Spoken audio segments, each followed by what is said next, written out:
we're ByteFuse. We're quite a new startup. We've only been going for about the last 8 months or so. And before that, we were a research group inside a company called AlphaWave. So some of you might be asking why the name change from Lambda AI, and the short answer is trademarking. We had to change the last minute, but we were quite happy with our new logo and branding, and that just kind of shows that there are only 2 hard problems in computer science: cache and validation, naming things, and off-by-one errors. For those that aren't computer scientists, it's a joke because there's 3 things and it's only said 2 hard errors. Great, so let me introduce AlphaWave. AlphaWave is a group of engineering companies. AlphaWave invests in companies at various early stages, and they do sort of like fantastic things in many areas. I've got 4 here that are quite notable, especially like 2 people in AR. There's EMSS Antennas, which develops the SKA array antennas. Some really cool technology behind that. There's Sozo Labs, which is a AR company. There's Cyagen, which is probably one of the leading speech recognition companies in Africa. And there's Etsy Electronics that does really cool IoT technology in agriculture and CubeSats. And yeah, it's a privilege to be with these companies. And we hope that one day we can sort of be of the same engineering caliber. So a little bit more about us and how we work.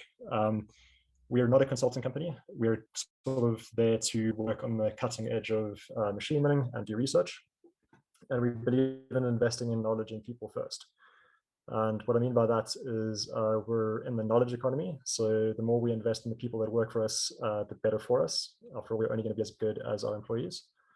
To do that, we allow space for exploration and collaboration. I also really want to emphasize here that the collaboration here is external as well as internal.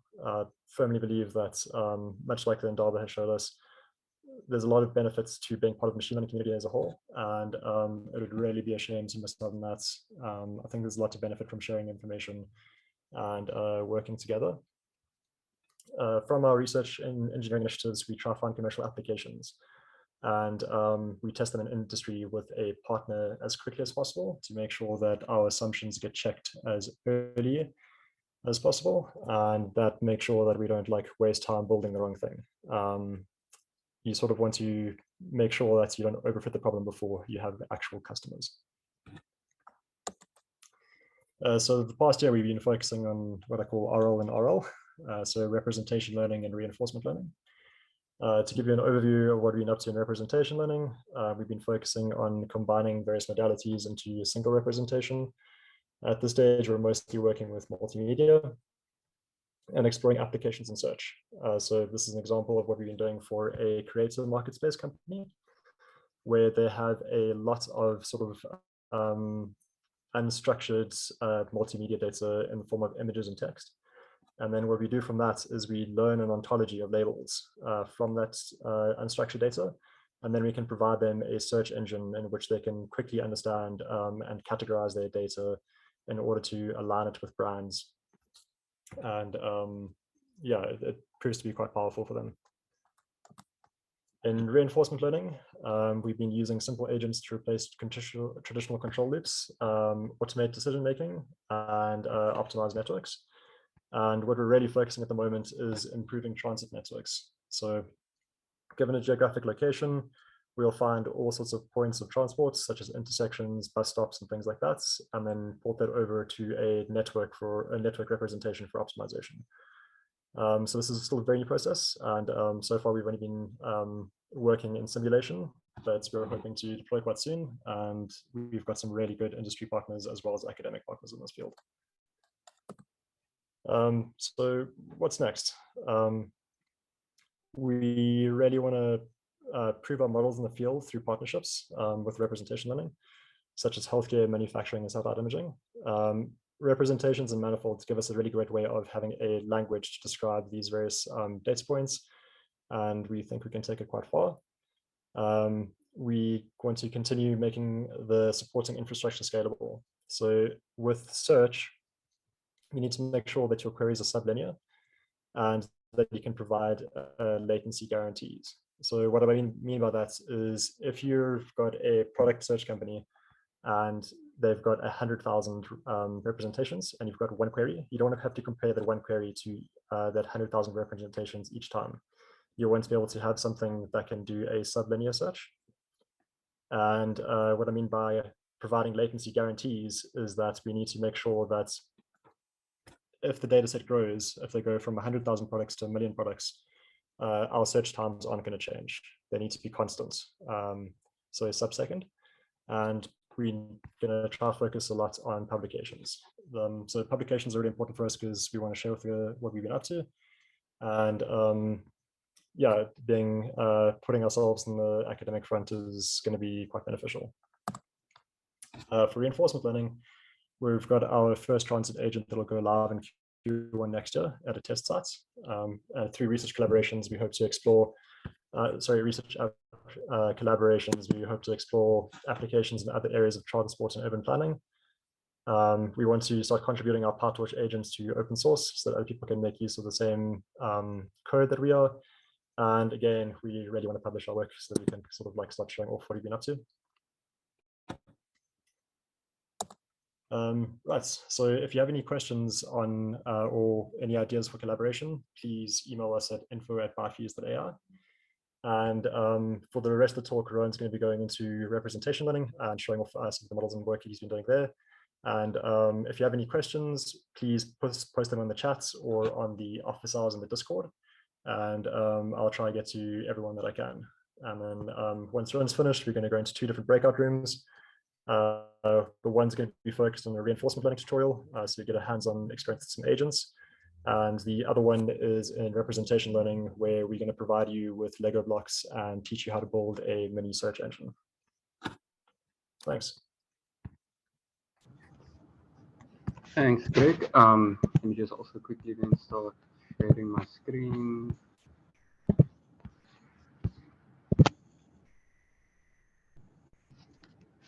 So I assume everyone can see Fluffy. So yeah, like Greg said, I'm going to talk a bit about Fluffy, which it's just sort of a term we use here to describe our entire multi-module representation architecture. But before I get into that, I have to actually explain why we're using deep learning and calling ourselves a machine learning company, and why we're not just chasing the buzz and using machine learning to get some investments. There's actual need for why we need to do this. So to sort of show this need for deep learning and our Fluffy architecture, I'll start off with a simple problem. Let's say you want to build a system now that can detect if I'm talking about llamas when I give an image, or if I'm talking about cats. And let's say the 3 training images I have from which I can build the system is these 3 I show here. So you could probably start off by looking at the cat and thinking, oh yeah, I can see a cat has pointy ears. Our ByteFuse llamas, they don't have. So let's go and write a program that searches for pointy ears in an image, and that's a feature I can extract and say, if I see that, it's a cat. Further, I can say, oh, let's go for whiskers. There's no whiskers on our llamas. Oh, there's a curly tail instead of the small sheepish tail. And then for the llamas, we can again go, oh, there's a fluffy thing. It seems that our llamas are actually wearing clothes, so let's create a tie thing. So all of that will work pretty well. You'll build a system, it will take some time to code it, but I'm pretty sure after you've coded it and I give you these images, your system will work really well. You'll find your cats and you'll find your llamas. But as soon as I then give you these images, I'm pretty sure that the rules you wrote will break. For instance, your cat, the tail's gone now. Some of that features you might have written there is gone. Our tie detector will probably not work anymore, as our ties are not downwards pointing anymore. We can even see there's now some other textures thrown here into the llamas, and simply put, our handwritten rules won't work so much here either, because most of them are gone, or just because they don't fit to this new distribution shift. So a typical way in which you can then solve this is by rather thinking up your own features. We have something that finds robust features for us that we can use. And to start doing that, it's just important to realize that images, or whatever modality we want to use for our systems, are just numbers. And in this case, because we're working with images, we can think of our system having to get in a matrix of numbers, or three-dimensional tensor. And in this case, it's our pixel values in a red, blue, green channel. But we're not so interested for now thinking exactly what those numbers mean. Just there's numbers, we can apply math, and we can have something learn it. Now, over the few weeks, how this Indaba𝕏 has gone, and I'm sure most of you should have seen something like this, but if not, what we could probably have done for our problem then is, instead of writing our handcrafted features, we could go and train a deep learning model to either predict, is this a llama, or is this a cat, or is it a dog, and get labels, get our images, feed it through this thing, train it very nicely, and then we have a thing that is quite robust to any sort of image that comes in now, due to the way how these convolutional networks are structured to find features that are robust to shifts in distribution, not so much distribution, but how you augment your images, etc. So, works pretty well. But now again, someone comes and uploads a picture of the Mona Lisa when our thing was just trained on animals and animations of it. And how will our system cope with this now? I mean, we trained it to only have labels it predicts. So our thing was trained to predict llama or cat. Now it's get fed a Mona Lisa. Our system will not say, I do not know what this image is. It will predict either an image or a cat. So again, we'll run into issues like this now if we just build models that are able at predicting stuff. And that's why we at ByteFuse are more into the representation game. Because let's say instead of focusing on this predicted probability vector or, labels that are predicted, let's maybe shift a bit back in the network and say, instead of our network predicting a label for the image, let's make our network predict a feature or a nice fingerprint for our image. And you can do this by, instead of softmaxing the layer, taking the exact representation that comes out of a network, or you can move back in your network, take representations there. There's a lot of things you can do with this, which we'll cover in the notebook. So here, high level, just think that instead of predicting a label now, we'll take this vector and say that this vector describes our llama. And by not predicting a label, just predicting a fingerprint, our thing can now become robust for any type of input. Because as soon as you get a same fingerprint, you say it's the same thing. And if your fingerprint doesn't match anything you know, well, let's start investigating and see what is it that our model actually sees now. And there are ways in which you can then train this model instead of this way where you feed it in, get the label, get your cross entropy. And we'll cover this much more in the notebook. But let's just say for now, instead of training to predict cat or llama, we rather say we go get a big data set of images, which OpenAI or DeepMind has spent the millions getting for us, and we just go and take some images there. And you can see now that this distribution of images you have is not just your llamas and kittens, it's now anything. It can range from paintings to real people, to schmidtubers, to cows. And you just go sample 2 images from there.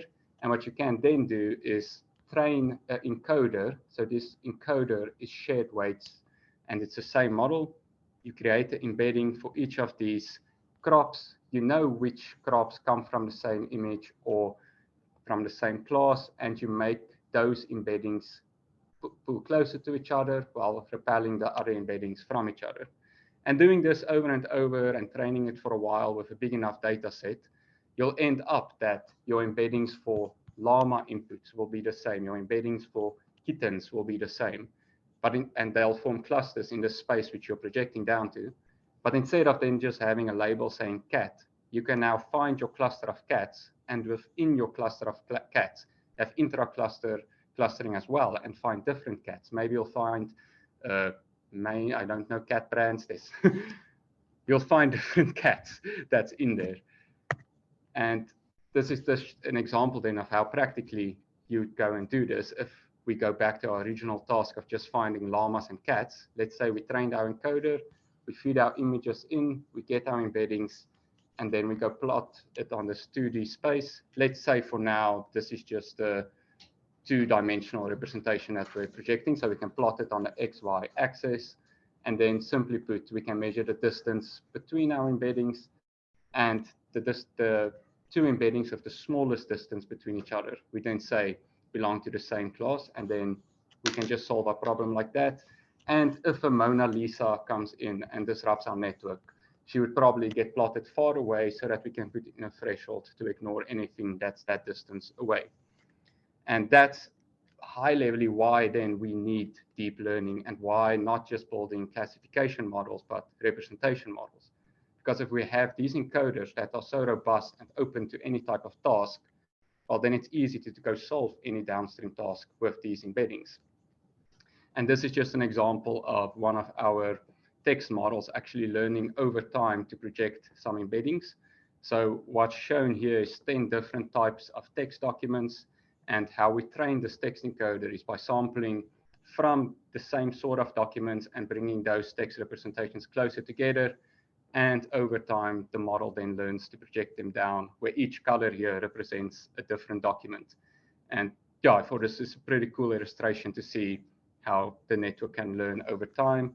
And you can just think now that if you get a new document in, let's say it's an orange type of document, if it falls within the orange cluster, you can safely start assuming that document is an orange type of document.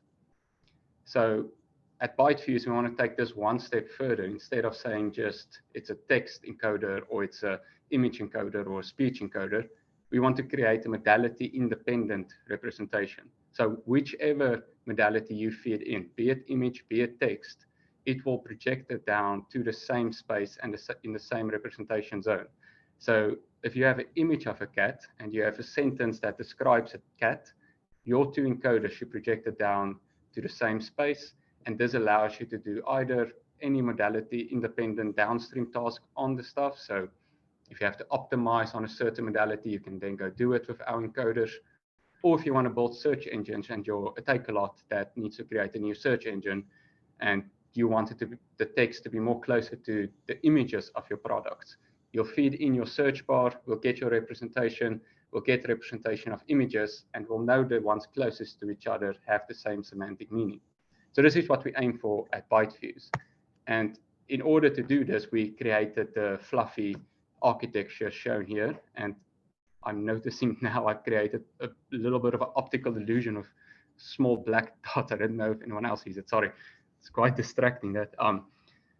But this is our high-level architecture you can see here. And if anyone wonders where the name Fluffy came from,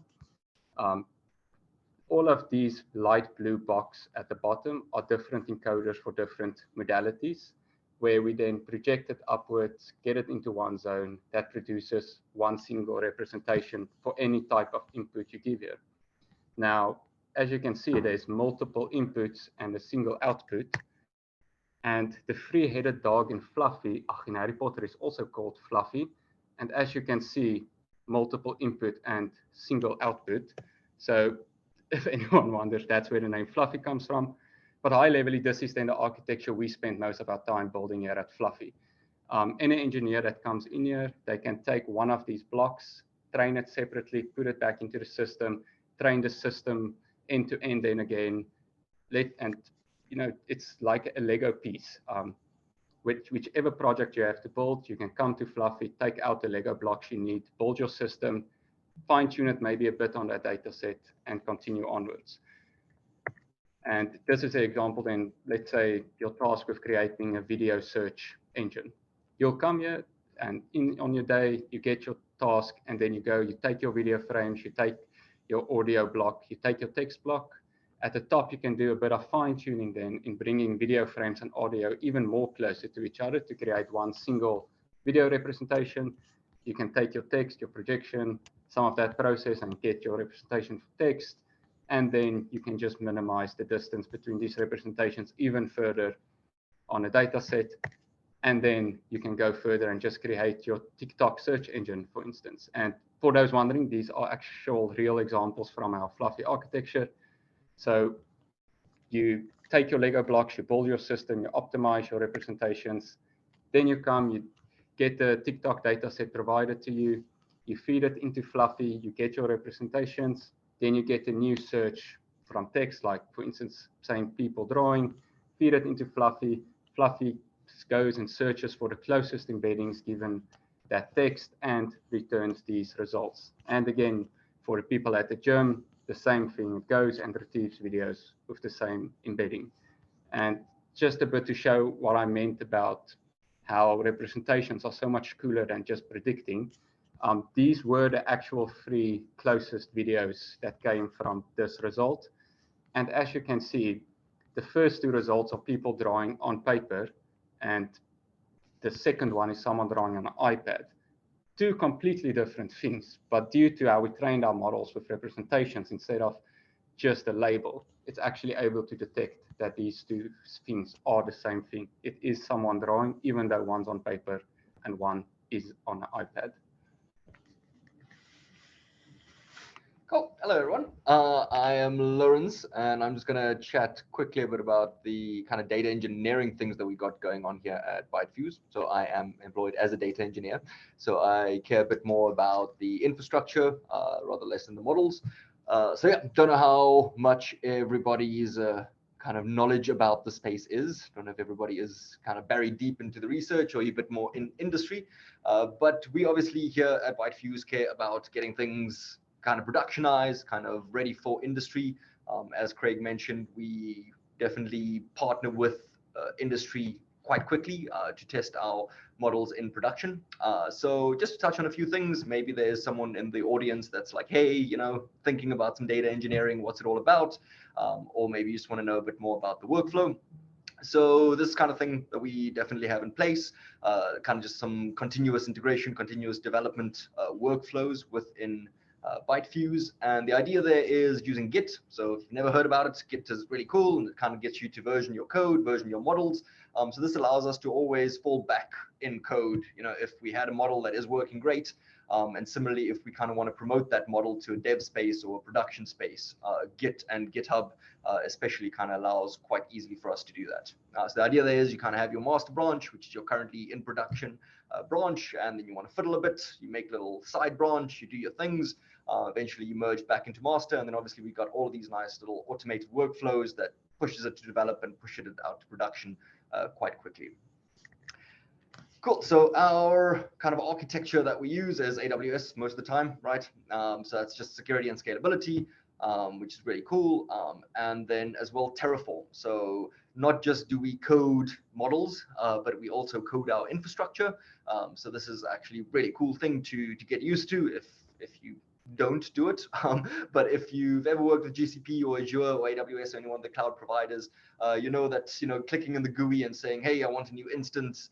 You got your instance, but then, you know, 2 weeks down the line, you're like, hey, did I like destroy that instance, or where things hanging around? You get a bull. So Terraform is a really cool kind of infrastructure as code setup that allows us to follow that exact same GitHub workflow that you actually version your infrastructure as well. So that's just really cool thing that we do here as well. Cool. So yeah, a little bit of a just bring it back home to the production side of things. So infrastructure. So yeah, if you watch some, you know, YouTube videos or whatever on getting your model trained in the cloud, most of the cloud providers would make it quite apparent that it's really easy. You know, like you spin up your SageMaker for AWS, and boom, bam, you train your model. Maybe you're training in Google Colab or wherever. You know, the training part's quite easy.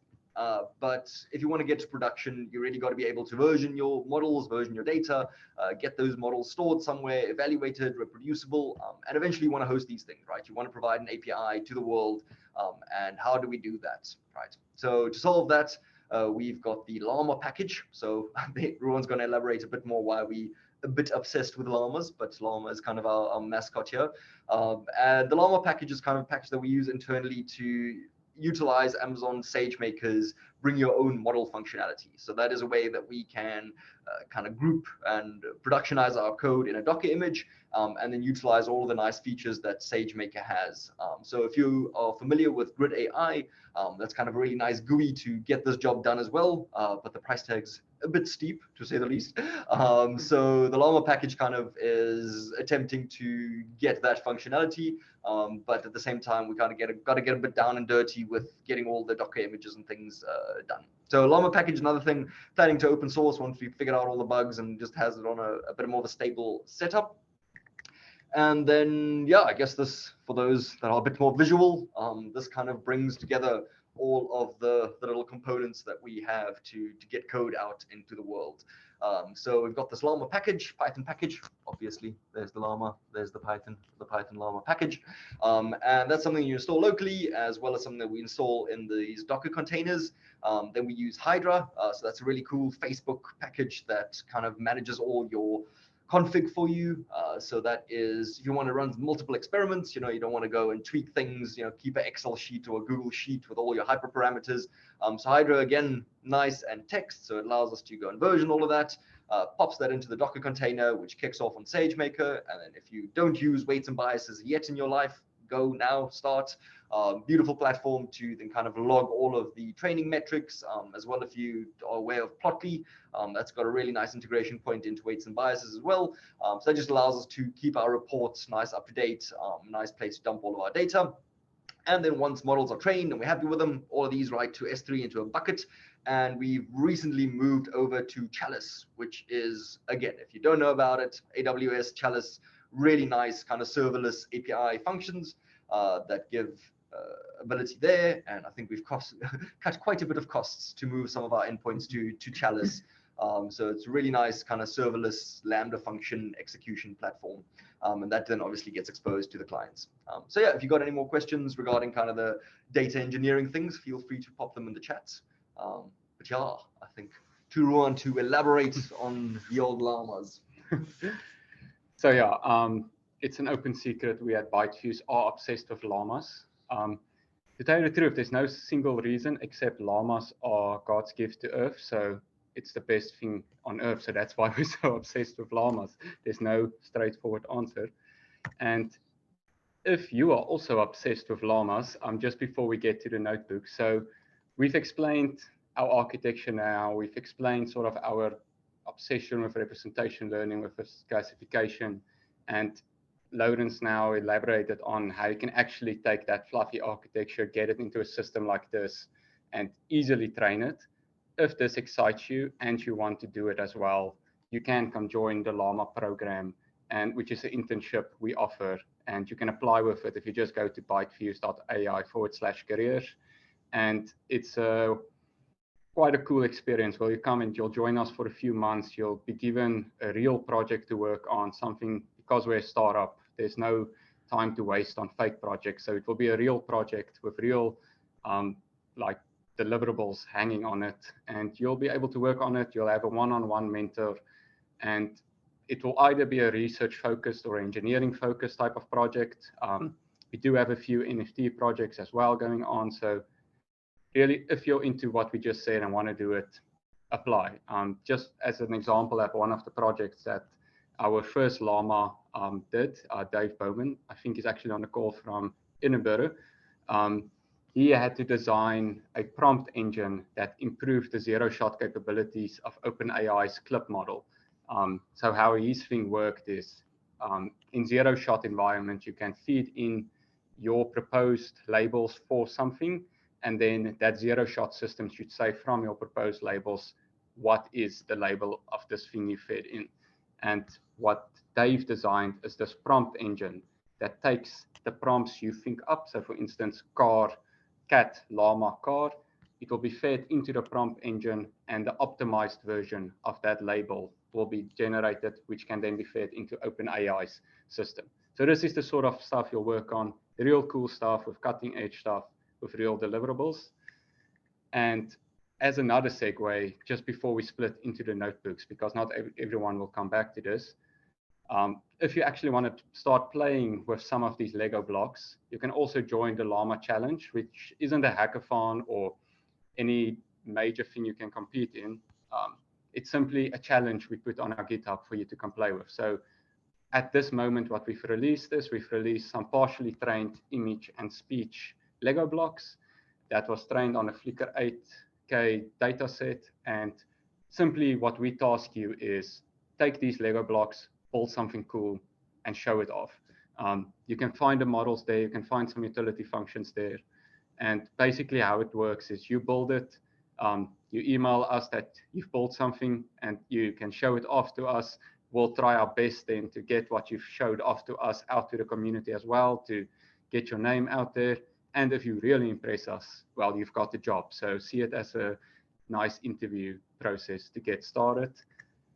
And yeah, there was a lot of information dump because we really actually want to spend a lot of time in our notebooks and give you some practical guides of how it works. So what will happen now is there'll be 2 breakout rooms forming. You can choose either to come to the multi-module search notebook. There we'll cover building a multi-module representation engine that will enable you to actually search between images or speech and vice versa. And there's also a RL, reinforcement learning notebook, where Kobus will guide you through some practical applications of using OpenAI's GEM, but not your typical reinforcement learning where it sort of stops at just this GIF where you see something training. He'll go one step further and show you the underlying distributions that your agent actually learns about an environment. So yeah, I think Greg is busy setting up those breakout rooms. Feel free to join anyone, and then we'll probably start in about 5 minutes in each one of those. And for both notebooks, as soon as that notebook session has finished, you can go on with your life or join another, see if the other session is still ongoing, and then you can join in there. But both of these notebooks and everything we've talked about now, you can find at our GitHub page, which is just github.com/ByteFuse. And in that repo, the Indaba𝕏 2021 repo, you can find all of our notebooks, all of this challenge code in there. So thank you. We'll see you guys now in the breakout rooms.